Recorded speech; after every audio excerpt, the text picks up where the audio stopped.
నేను అడుగుతా ఉన్నా ఈరోజు చంద్రబాబు నాయుడు మహానాడు అని చెప్పి పెద్ద పెద్ద డ్రామాలు చేస్తూ ఈరోజు ఏదో పెద్ద ప్రోగ్రాంలు పెడతారు. నేను అడుగుతా ఉన్నా, మీ వేదికపై నుంచి నీకు చెప్పే ధైర్యం ఉందా? మీ కార్యకర్తలను గడప గడప తిప్పే ధైర్యం మీకు ఉందా అని అడుగుతా ఉన్నా. ఇదే చంద్రబాబు నాయుడు.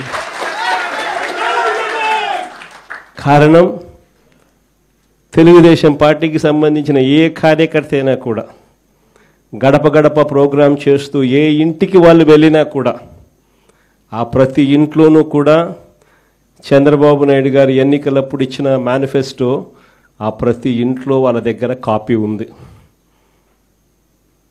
ఆ ఎన్నికల మేనిఫెస్టో వాళ్ళ ఇంట్లో కాపీ ఉంది. ఎన్నికలప్పుడు వీళ్ళు పబ్లిసిటీ ఇస్తూ వీళ్ళు మర్చిపోతారేమో అని చెప్పి 1కి 2 సార్లు 3 సార్లు 4 సార్లు కార్యకర్తలందరినీ కూడా తిప్పుతూ ప్రతి ఇంటికి వెళ్ళి వీళ్ళు చెప్పిన మాటలు ప్రతి ఇంట్లోనూ కూడా ప్రజలకు గుర్తుంది. వీళ్ళు ఇచ్చిన బాండ్లు ప్రతి ఇంట్లో కూడా ఈ రోజుకి ఉన్నాయి.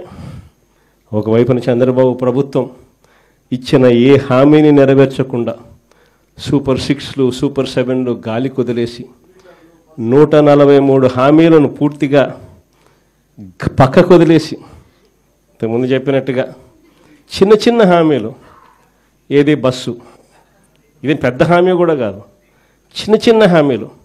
మా కడపలో మహిళలందరూ ఎదురు చూస్తూ ఉన్నారు.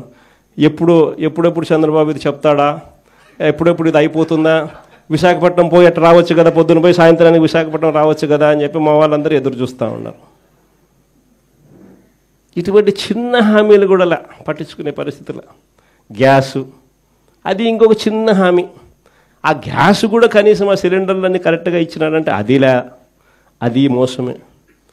ఇటువంటి చిన్న చిన్న హామీల దగ్గర నుంచి మొదలు పెడితే 143 హామీలకు గతి లేదు, సూపర్ 6కు గతి లేదు, సూపర్ 7కు గతి లేదు.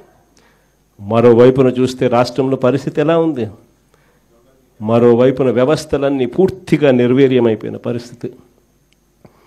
చదువులు పూర్తిగా పడకెక్కాయి. గోరుముద్ద స్కూళ్ళల్లో నాసిరకం ఫుడ్తో తినలేని పరిస్థితిలో ఈరోజు స్కూళ్ళు ఉన్నాయి. స్కూళ్ళల్లో ఇంగ్లీష్ మీడియం పడకేసింది. 3వ తరగతి నుంచి పిల్లలకు టోఫుల్ చెప్పిస్తూ, టోఫుల్ను ఒక పీరియడ్గా ఇంట్రడ్యూస్ చేస్తూ మన పిల్లలు గొప్పగా ఇంగ్లీష్ నేర్చుకోవాలని ఆరాటపడిన మన పాలనతో చూస్తే వీళ్ళు వస్తున్న టోఫుల్ పీరియడ్ని ఎత్తేసినారు. నాడు నేడు పనులు ఆగిపోయాయి. 8వ తరగతి పిల్లల చేతుల్లో ట్యాబులు కనిపించాల్సింది ట్యాబులను కూడా దూరం చేసినారు ఈ పెద్ద మనిషి చంద్రబాబు నాయుడు పాలనలో. అమ్మ ఒడి ఇస్తూ తల్లులను ప్రోత్సహించాల్సింది పోయి అమ్మ ఒడికి పంగనామాలు పెట్టినాడు ఈ పెద్ద మనిషి చంద్రబాబు నాయుడు. మరోవైపు చూస్తే ఫీజు రీయింబర్స్మెంట్ లేదు, మరోవైపు చూస్తే వసతి దీవెన లేదు. సంవత్సరం అయిపోయింది, ఇంతవరకు పిల్లలకు కట్టాల్సిన ఫీజులు 0. ప్రతి 3 నెలలకు ఒకసారి, 3 నెలలు అయిపోయిన వెంటనే మన ప్రభుత్వంలో క్వార్టర్ అయిపోయిన వెంటనే మనం ఫీజులు ఇచ్చేవాళ్ళం. నెక్స్ట్ క్వార్టర్ లేక పడుతూనే ప్రతి క్వార్టర్ ఫీజులు మనం 3 నెలలకు ఒకసారి అయిపోయిన వెంటనే ఇచ్చే పరిస్థితి నుంచి ఈరోజు సంవత్సరం అయిపోయింది, ఫీజుల గురించి పట్టించుకునే నాతులు లేడు. ఫీజులు చూస్తే ఒకవైపున బాదుతూ ఉన్నారు, మరోవైపున పిల్లలను చదివించలేక తల్లిదండ్రులు చదువులు మానేస్తూ ఉన్న పరిస్థితులు. వసతి దీవెన పడకేసేసింది. మరోవైపున చూస్తే వైద్యం, ఆరోగ్యశ్రీని మన హయాంలో 1000 ప్రొసీజర్లను 3300 ప్రొసీజర్లకు తీసుకొని పోయి 25 లక్షల దాకా ఉచితంగా వైద్యం అందించి, గ్రామంలోనే విలేజ్ క్లినిక్ పక్కనే పెట్టి ఫ్యామిలీ డాక్టర్ కాన్సెప్ట్ తీసుకొని వచ్చి గవర్నమెంట్ హాస్పిటళ్లలో 0 వేకెన్సీ పాలసీని తీసుకొని వచ్చి ఏకంగా బ్రహ్మాండమైన పాలన మనం అందిస్తే ఈరోజు నెట్వర్క్ హాస్పిటల్స్కి సంబంధించి సంవత్సరం అయిపోయింది. ప్రతి నెల 300 కోట్లు ఆరోగ్యశ్రీ కింద డబ్బులు ఖర్చు అవుతాయి. సంవత్సరం అయిపోయింది, 3600 కోట్లు, 300 × 12 నెలలు రూపాయిల ఆరోగ్యశ్రీ హాస్పిటల్ మొత్తం, నెట్వర్క్ హాస్పిటల్స్ మొత్తం పూర్తిగా ఆరోగ్యశ్రీ పేషెంట్ను చూడడం మానేసినారు. ఈరోజు పేషెంట్కి ఏదైనా వైద్యం పరంగా ఏదైనా ఇబ్బంది వస్తే హాస్పిటల్కు పోతే ఆరోగ్యశ్రీ పేషెంట్కి అందక పేషెంట్ అప్పులు పాలైతే తప్ప వైద్యం అందని పరిస్థితిలో ఈరోజు వైద్యం పరిస్థితి గాలికి ఎగిరిపోయాయి. ఈ క్రాపింగ్ గాలికి ఎగిరిపోయింది. ఉచిత పంటల బీమా గాలికి ఎగిరిపోయింది.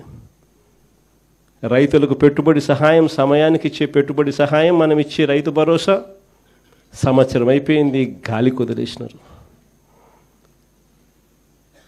ఇన్పుట్ సబ్సిడీ కింద సీజన్ అయిపోయేలాగానే మనం సహాయం చేస్తూ రైతులకు తోడుగా అందించే కార్యక్రమం గాలికి ఎగిరిపోయింది.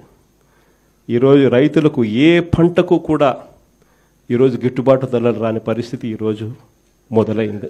ధాన్యం అనేది ఈరోజు కొనుగోలు చేసే కార్యక్రమం ఏ రైతుకు కూడా కనీసము గిట్టుబాటు ధర ఇచ్చి ఎంఎస్పి ఇచ్చి కొనుగోలు చేసే పరిస్థితి లేదు.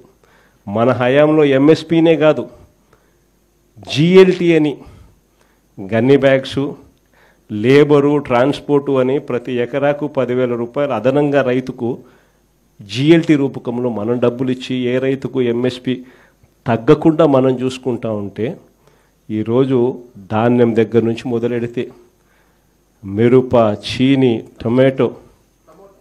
టొమాటో ఏ పంట తీసుకున్నా కూడా, పొగాకు ఏ పంట తీసుకున్నా కూడా రైతుకి ఈరోజు గిట్టుబాటు ధర రాని పరిస్థితిలో ఈరోజు రైతు వ్యవసాయం జరుగుతూ ఉంది.